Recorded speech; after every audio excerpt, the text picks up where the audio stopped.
Good evening.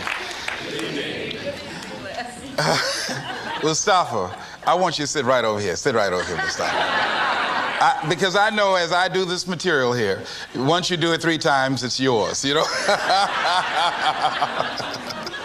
So I want you to be close to me. I want you to look at someone on your right and left, shake their hands and say, I'm doing better than good and better than most. Let's do that right quick, please.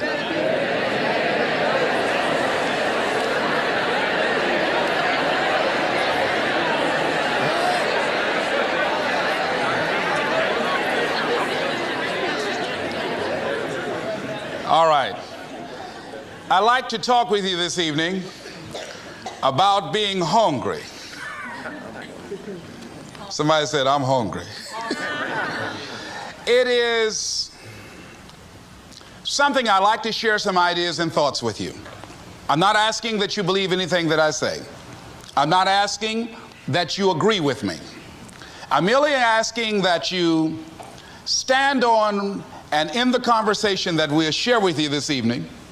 And if there's something that I say that can fit and work for you, I say use it. If not, discard it and let it be. Is that all right? Yeah. Say, that's fair enough. Very good. All right. One of the things I have realized, and many of us have, that if you want something out of life, if you want to change yourself, if you want to acquire something, if there's some goal that you want to reach, that is really not easy as some people will make us feel. That living your dream, changing your behaviors, overcoming negative habits, it's challenging. It's hard. That living alone is just very difficult. And once we begin to come to grips with the fact that living is difficult, life is very challenging. I heard a song once by a guy named Dimples called, If It Ain't One Thing, It's Another.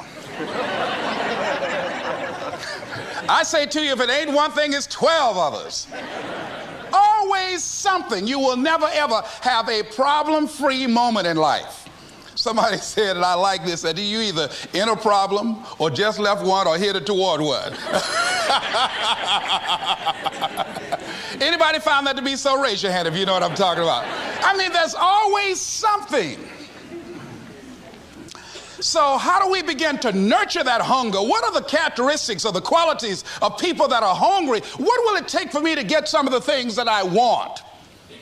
And being hungry for those things. Number one, you've got to work on yourself. It's very important that you engage in an ongoing process to develop you. Spend more time on yourself than what you've been spending. It's very important. You owe that to yourself. I was reading a book by Og Mandino called The University of Success. Read one line, gave me a chill. I didn't have to read anything else in the book. He said, many of us never realize our greatness because we become sidetracked by secondary activity. We spread ourselves too thin, don't know how to say no. And we find ourselves doing all kinds of things and never ever have time to do those things that we need to do to work on ourselves. And then there goes a second, there goes another second, there goes another second, and we can't stop and hold time. And before you know it, you wake up one day and you're behind on your dreams and your bills.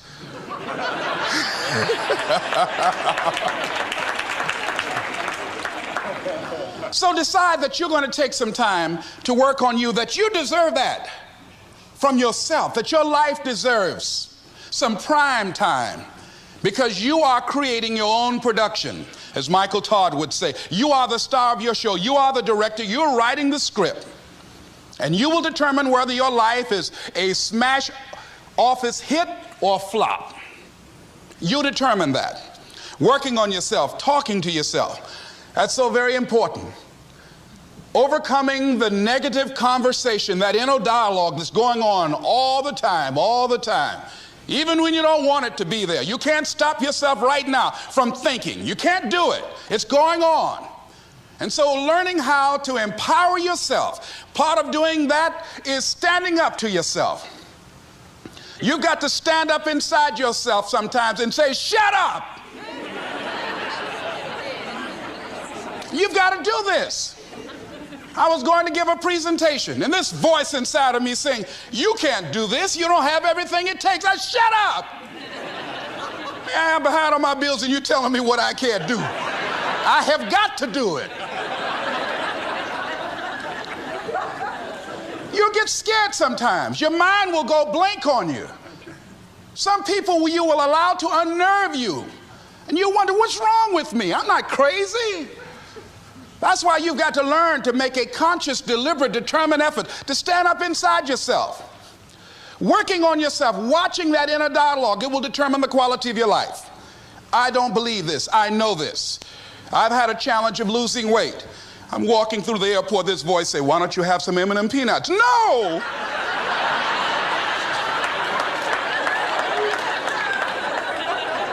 Well, just one. Then after you eat that, you might as well have a Snicker now, you sucker. I mean, it's challenging. My mother fixed a kind of sweet potato pie you can't eat with your shoes on. Have to take your shoes off so you can wiggle your toes. It sticks on my fingers. It says, eat it. One little bite won't hurt. That voice, constantly. Little demons from Colonel Sanders driving my car in there. I had to say, no. I'll diet tomorrow. I saw a skinny man get hit by a truck. Had he had a little bit more weight, he might have lived, you know. Some of you know what I'm talking about. Raise your hand if you know that. That voice is awesome. So you have got to stand up to that voice. When you're working on something you want to achieve, you have got to stand up to that voice. You've got to sell yourself every day on your abilities, on what you're doing, on the goal that you want to reach. You've got to sell yourself every day, according to your level of belief. It will manifest itself in what you're doing. Whatever we have right now, whatever we're demonstrating in our lives, is a result of what we believe subconsciously that we deserve. And part of increasing that belief level is that you have got to convince yourself every day. You've got to sell yourself. I do a lot of training for many corporations, and I conduct sales seminars, and I've heard all kind of guys doing techniques and training people techniques of how to close sales and how to work with and begin to control the sale and how to ask for the close. Let me share something with you. You can learn all the techniques in the world. If you don't believe in yourself, it won't happen for you. I learned all of it. So that's why I do a training called Focus on the Seller. You've got to focus on you. And as you convince you, as you sell yourself every day, you will begin to see a difference in the things that you're doing. Selling yourself on your ability to perform a job, to achieve a certain objective. Telling yourself every day, here I go again. And I got what it takes. This is my day. And nothing out here is going to stop me. And when you go out there in life, say, come over here. Say it again. Well, I'll be back tomorrow. That brings me to the next thing. It takes courage to act. Part of being hungry when you've been defeated, it takes courage to start over again.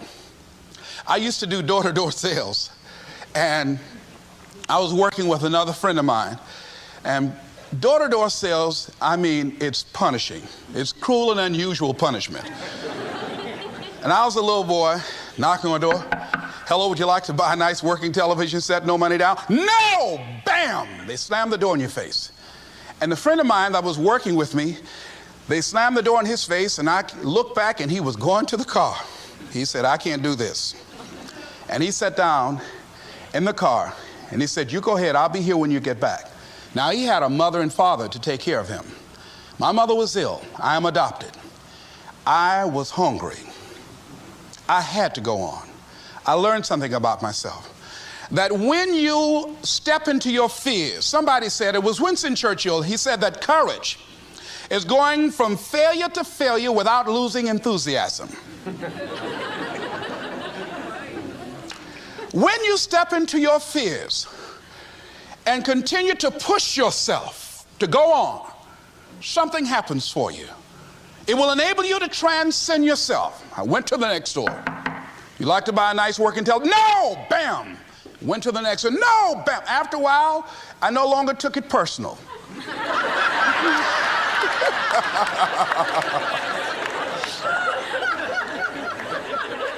And I began to play a game. I said, well, I know there's a yes out here somewhere, and I'm going to keep on till I find it. And I'm not going home until I do. And I continued to knock on doors. And then somebody eventually would say yes. And I said, are you sure?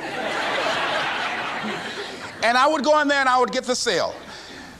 When you have something you want to do, if you don't develop the courage to do that which has been given you to do, and you spend a lot of time going around trying to convince other people or trying to get their approval, what will happen is that you will lose your nerve. And other people will convince you that what you're doing doesn't have any value, and you'll give up on your dream. It's an interesting thing about life, I've also found, that if you don't have the courage to act, sometimes and particularly if you have something special to do, life will move on you. If it were not for life, I would still be a disc jockey. I didn't just leave voluntarily to go to the state legislature. I was fired. I was working on a job, and I came home one day. I was married at the time, and I told my former wife, I said, that guy Bert I work for is stupid. She said, if he's so stupid, why does he sign you a paycheck? Now, you see why I divorced her, right? I couldn't stand her. That night, I could not sleep well. Here was a guy that was controlling my life. I was going through all kinds of changes because this man controlled my paycheck. And it was Carlyle who said, truth crushed to earth shall rise again.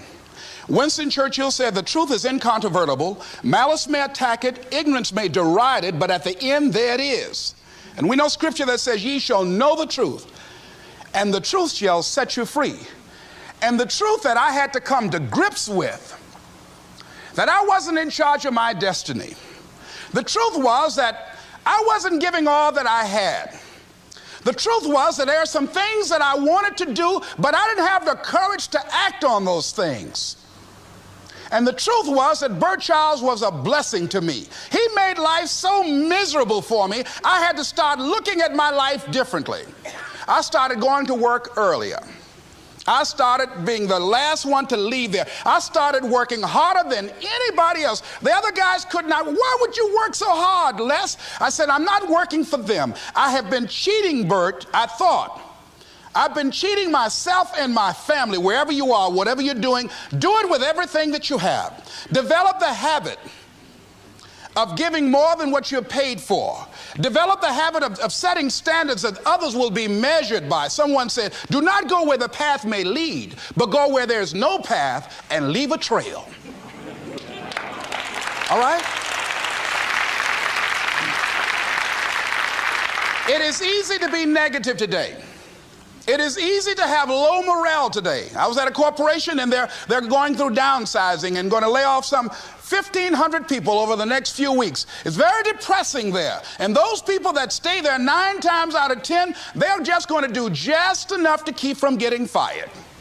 Anybody can do that. But if you can begin to harness yourself and say that where I am, I'm going to do the best I can with what I got, because that is an expression of who I am.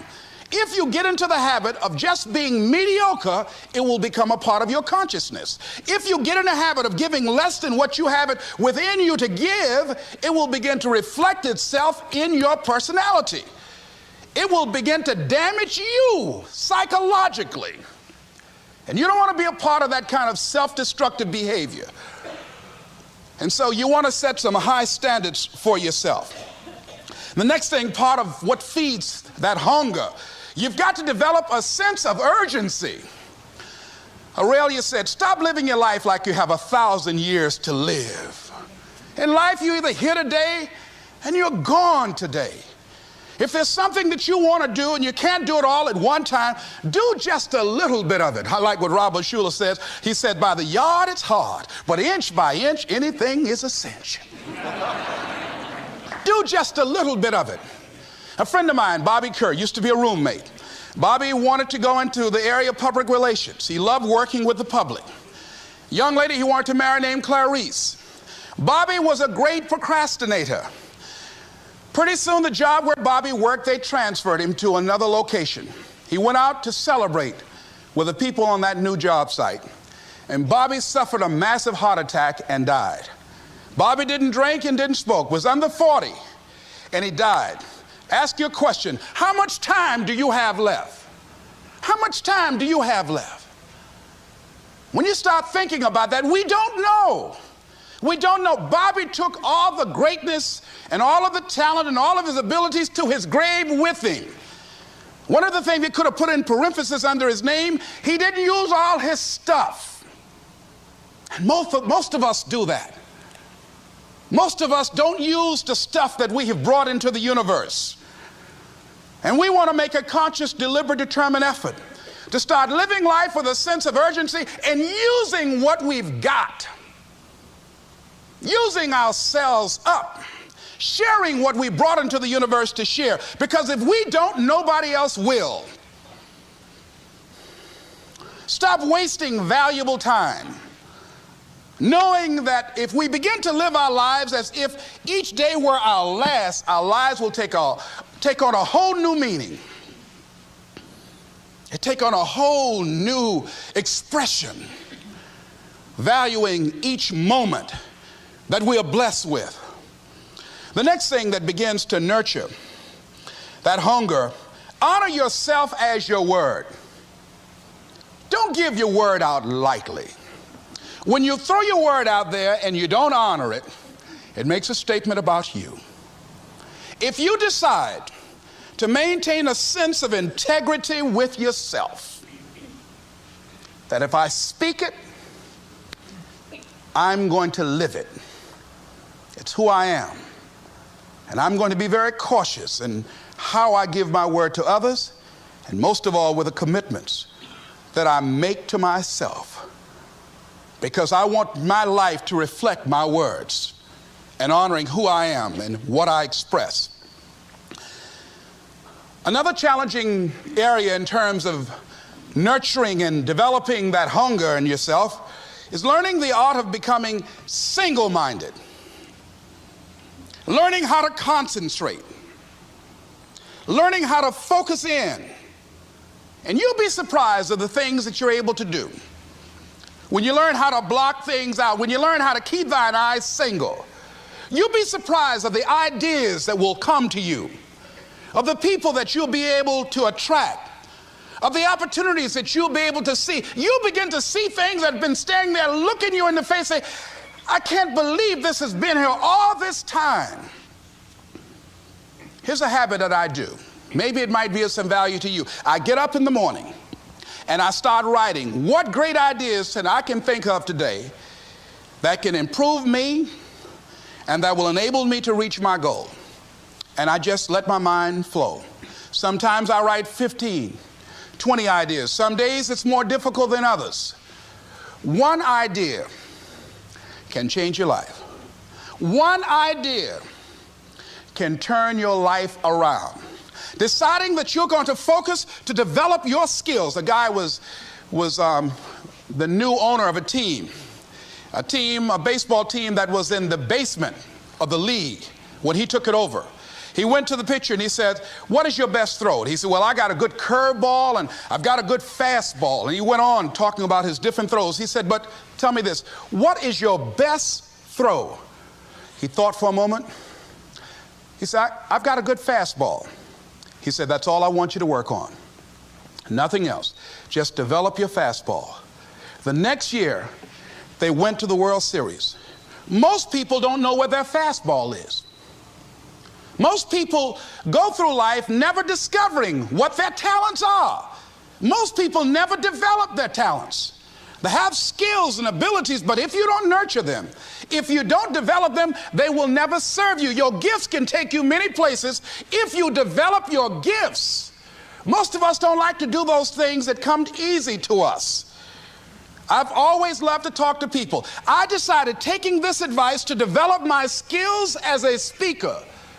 And my gift has developed and it's taken me many places.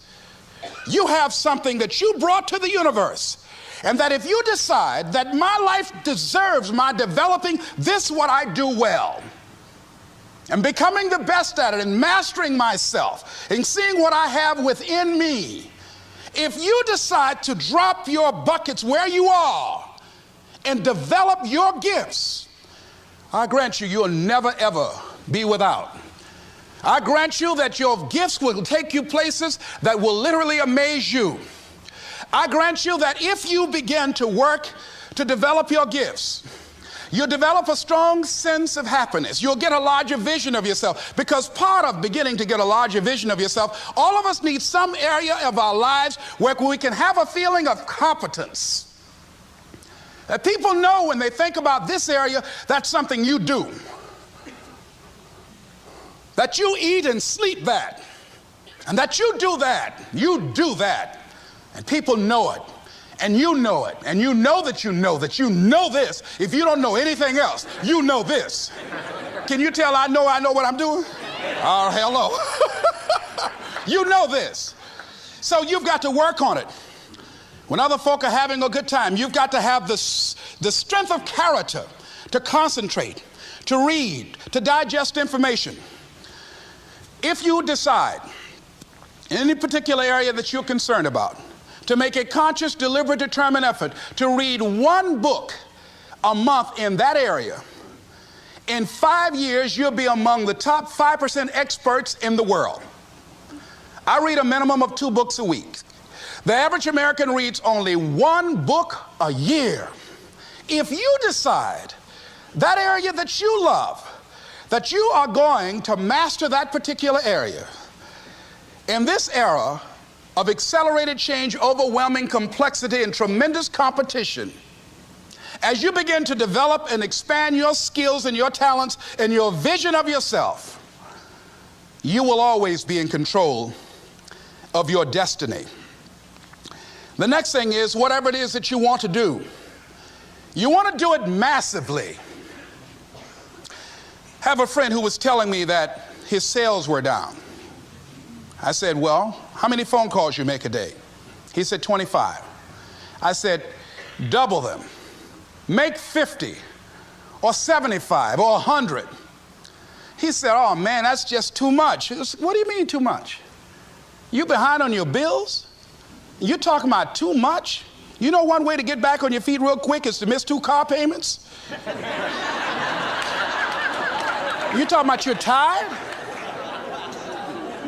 There's no competition out here. Decide that you're going to push yourself. Most people won't do that. Most people give up on themselves easily. You know the human spirit is powerful. There's nothing as powerful. It's hard to kill the human spirit. They asked Benjamin Disraeli, a man who became the head of a country at a time when Jews were not allowed out after 10 o'clock. They said, how did you do it? How do you achieve it against such great odds? He said, nothing can resist the will of a people that will stake even their existence on the extent of their purpose for good.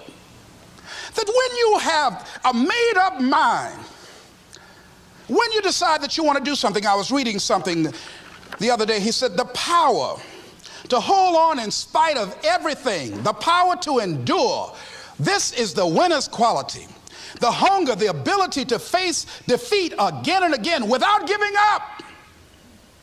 This is a winner's quality. You have that quality within you. When you're hungry, you don't care about the facts. You don't care about the odds. Doug Williams played for the Washington Redskins, quarterback.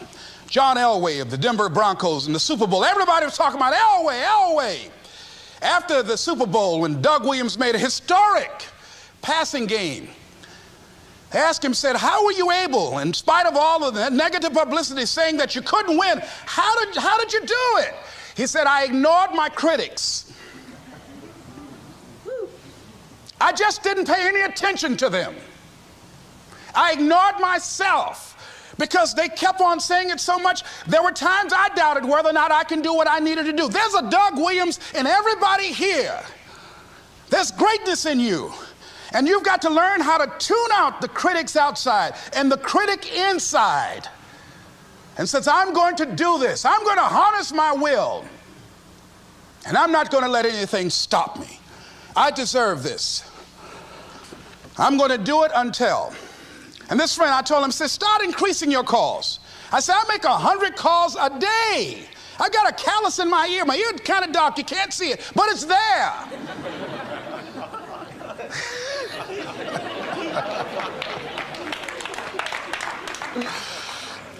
His sales have increased. He's working harder now. The other thing is that if you want something, you have got to be relentless. You've got to learn how to become resourceful. You've got to learn how to become creative. When crises strike in your life, and in the Chinese language, crises mean danger, but it also means opportunity. And this is an opportunity for you to grow. And you've got to be so relentless, regardless of what comes down the pike, that you're always looking for a way to get over, always looking for a way that you can break through, always looking for a way that you can win, always looking for a way that you can strike a telling blow. And pretty soon, I think there's some people watching us in the universe that say, wait, let's call a meeting over here. You know that guy Mustafa? Look at him down there. He won't stop. Just that fool don't know he can't get over. Look here. Why don't we do this? Let him go and let's mess with somebody else. Just let him go on through.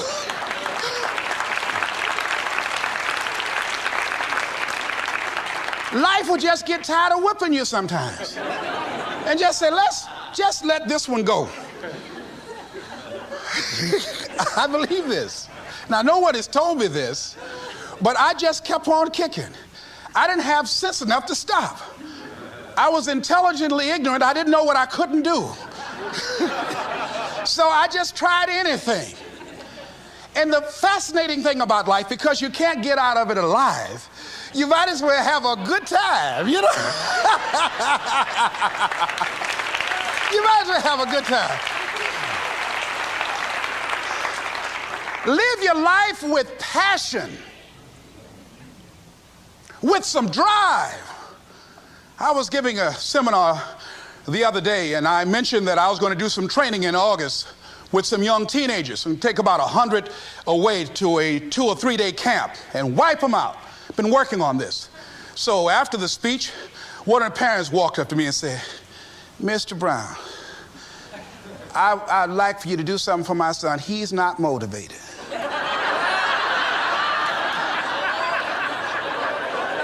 I said, I wonder why.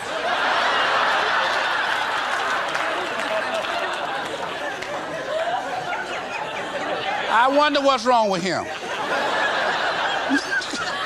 He had no fire whatsoever. See, what you do speaks so loudly folk can't hear what you're saying. And so if you don't have any fire, you know, you've got to watch the people, the relationships that you develop. Have people of kindred mindsets. If you're around folk who are dead and negative all the time, they will affect you. You want people that are around you that have smiles on their faces, looking good. I was telling a group last week, Abraham Lincoln refused to hire a guy because of his face. They said, but the guy can't help it. He said, anybody over 30 is responsible for their face. If you have some depressing face looking at you every day, it affects your blood pressure. Keep these dead faces away from you. It's contagious. This is serious. So you've got to watch your countenance, watch your face, have an uplifted expression, watch your body posture. All of these things affect you psychically. You got to be the kind of person that you are fearless. Fearless. Folk leave fearless people alone. There's some people walk through a neighborhood and every dog in the neighborhood would bark at them.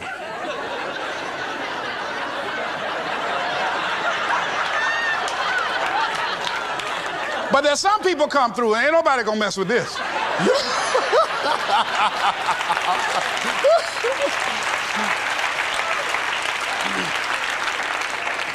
You are unstoppable.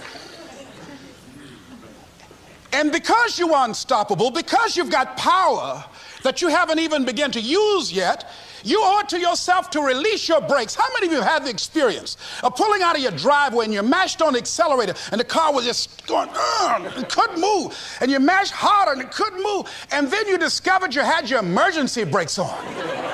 And then you release those emergency brakes and it goes, choo! Have you ever had that experience before? Most of us go through life with our brakes on, holding back, not giving all that we have, not sharing all of ourselves. Most of us go to our graves still holding on rather than releasing it. What are some of those things that keep us from releasing it? Because of past experiences, past defeats, past pain. We look back, well, it didn't work out then. It probably won't work out now.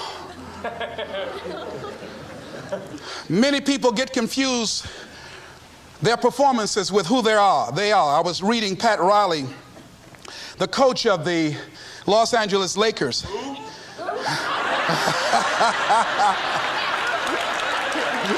But you're going to like this quote here. After the Trailblazers had blown them out of the water, and I'm sure he said this last night, they asked him, how do you feel? He said, tonight we were exposed for what we are right now.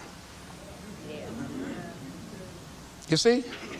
That if my speech tonight doesn't work, it doesn't mean that I'm a bad speaker. It means that what I did didn't work tonight. And I've got to separate what I do from who I am. And I've got another shot. See, the last chapter to your life has not been written yet, and it doesn't matter about what happened yesterday. It doesn't matter about the things that you've done that you feel guilty about. If you wouldn't do it today, you're convicting an innocent person. You've been reborn to a new state of consciousness. And as they say, if we knew better, we would do better. And so you begin to decide, I'm not going to be denied. I remember, and I was telling someone, and they asked me, would you repeat that again? I was interested in going into broadcasting. I'm adopted. And that was my key out. I wanted to make my mama proud of me. I was very much appreciative of what she's done for my brother and sister and I. And that was my way out. And I went over to a radio station, asked a guy and told him that I was interested in broadcasting. He looked at me in my straw hat and my overalls. He said, you have any broadcasting background? I said, no, sir, I don't. What do you do? I cut grass. Young ladies asked me what kind of work I do, and I was working on a garbage truck. I say, well, I'm a sanitary technician. He said, we don't have any job for you. I decided that was something I was going to do. I decided I'm unstoppable. I'm going to go up in here and I'm going to do this. I started going to the radio station every day, developing a relationship with the people that were doing what I wanted to do. And that's what I encourage you to do. Whatever area you want to go in, find people that are doing it the way you want to do it and develop a relationship with them. When I decided to go in this area, I wrote letters to Dr. Norman Vincent Peale, to Zig Ziglar, to Dennis Waitley, all of the giants in this area. And I said, this is something I want to do. I've been following your career. Would you help me? Dr. Norman Vincent Peale answered my letter, did an article on me, wrote about me in the most recent book that he issued, and done many broadcasts about me. I'd wanted to develop a relationship and rapport with those people that were achieving those things that I wanted to achieve. By the same token, I would go to the radio station, and I developed a relationship with the guys. And they used me as an errand boy when they needed some food or someone to go pick up entertainers that came into town. Temptation singing My Girl, Jerry Butler singing For Your Precious Love, Sam Cooke singing Darling You Send Me. I would pick up the entertainers at the airport and drive them around in the disc jockeys, big Cadillacs. They didn't have any driver's license, but I was acting like I had some.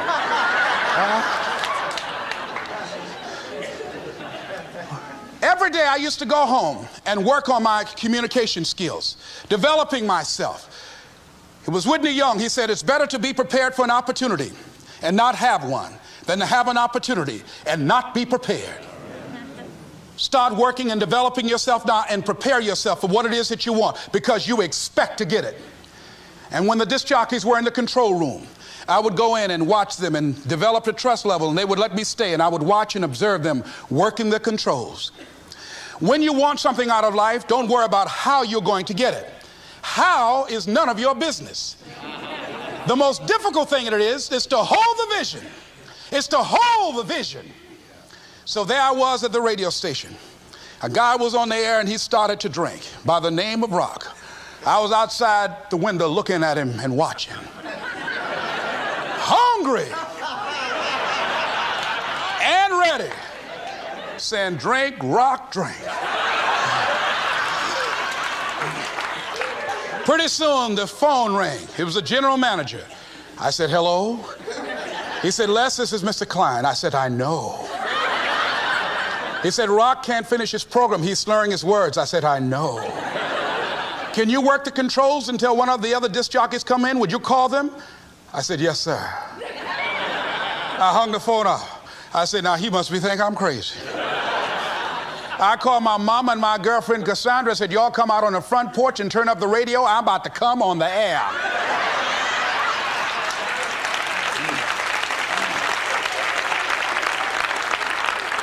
I waited about 15 minutes. I called him back. I said, Mr. Klein, I can't find nobody. He said, well, why don't you go in there and work the controls until they get there? And don't say nothing here. I said, yes, sir. I couldn't wait to sit down at that turntable, Mustafa. I said, look out, this is me, LB, Triple P, Les Brown, your platter playing Papa. There were none before me and there will be none after me. Therefore, that makes me the one and only. Young and single and love to mingle, certified, bona fide, indubitably qualified to bring you satisfaction and a whole lot of action. Look out, baby, I'm your love man. I was hungry.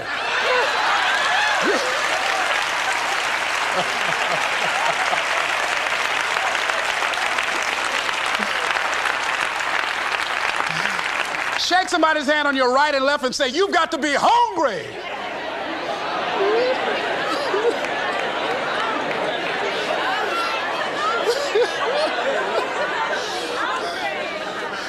Boy, y'all something else. You hear me?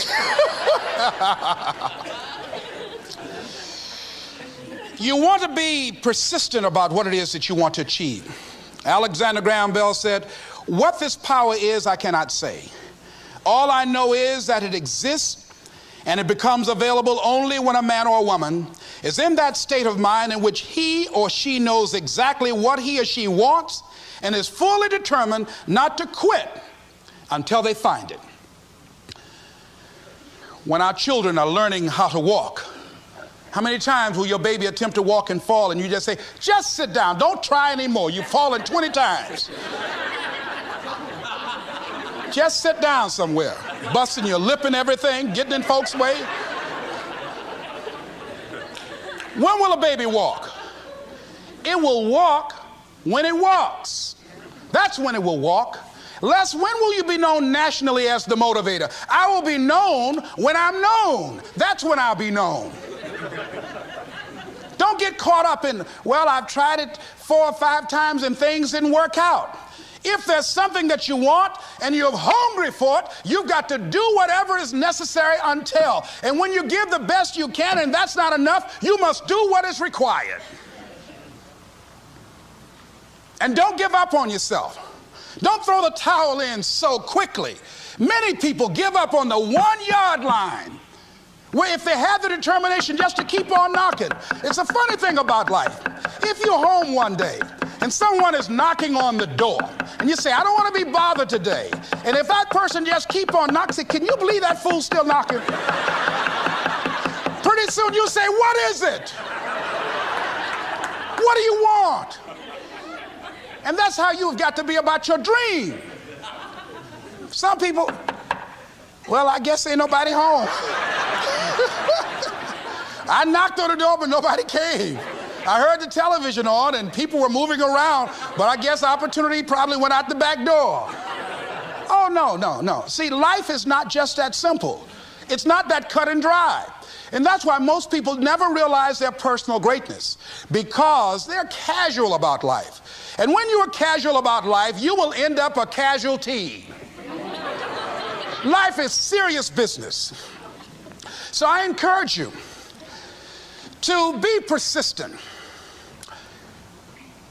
to not decide that, well, I've done the best I can. I guess I just can't have it. Don't make that decision. Many of us make premature decisions about ourselves.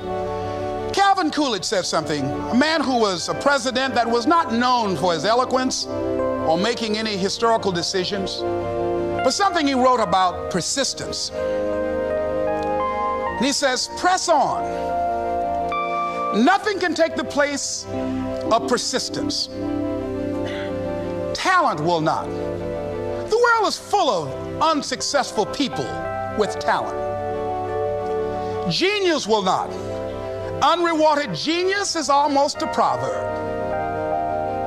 Education alone will not. The world is full of educated derelicts. Persistence and determination alone are omnipotent. There's a person that is the embodiment of persistence and determination.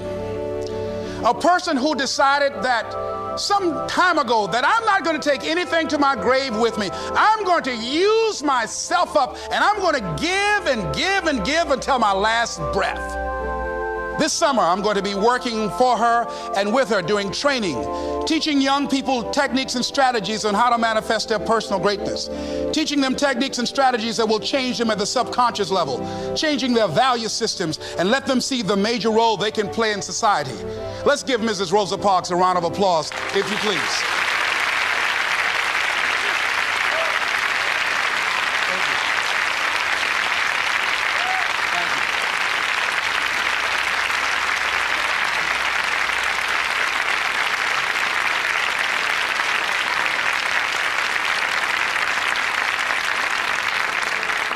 Here we are in the presence of greatness. Mrs. Parks, people over here couldn't see you. Would you come up? Could you? She's such a beautiful person.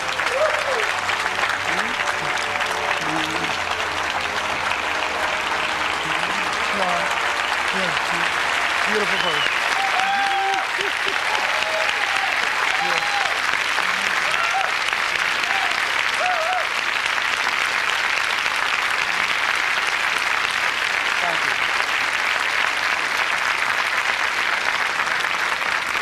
I encourage you to see Mrs. Parks and Mrs. Elaine Steele about the Rosa and Raymond Parks Institute for Self-Development. If you're interested in your children participating in that, they have some information over here to share with you. It is just fascinating and just a blessing to have this woman when a lot of folk who are giving up. And here this year she celebrated her 75th birthday and still has a dream of being an instrument of change. And there is a Rosa Parks in all of us who made a decision at one point in time, standing on the platform of oughtness, as Immanuel Kant talks about in a book called Critique of Pure Reasoning, that there's certain things we know we ought to do. We just know it. We owe it to ourselves and those around us. I don't know what your dreams are. I don't know what your goals are. But let me leave this with you. Mine is to be the best son that I can to my mother. Mine is to be the best father that I can to my children, and to be the best servant that I can to humanity, and the best man that I can to the woman that I've decided to share my life with.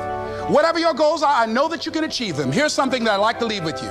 It says simply that if you want a thing bad enough to go out and fight for it, to work day and night for it, to give up your time, your peace, and your sleep for it, if all that you dream and scheme is about it, and life seems useless and worthless without it, and if you gladly sweat for it and fret for it and plan for it, and lose all your terror of the opposition for it, and if you simply go after that things that you want with all of your capacity, strength and sagacity, faith, hope, and confidence, and stern pertinacity, if neither cold poverty, famish, or gout, sickness, or pain of body and brain can keep you away from the thing that you want, if dogged and grim you besiege and beset it, with the help of God you'll get it. This is Mrs. Mamie Brown's baby boy, Leslie Calvin Brown, saying it's been a plum-pleasing pleasure as well as a privilege. Thank y'all.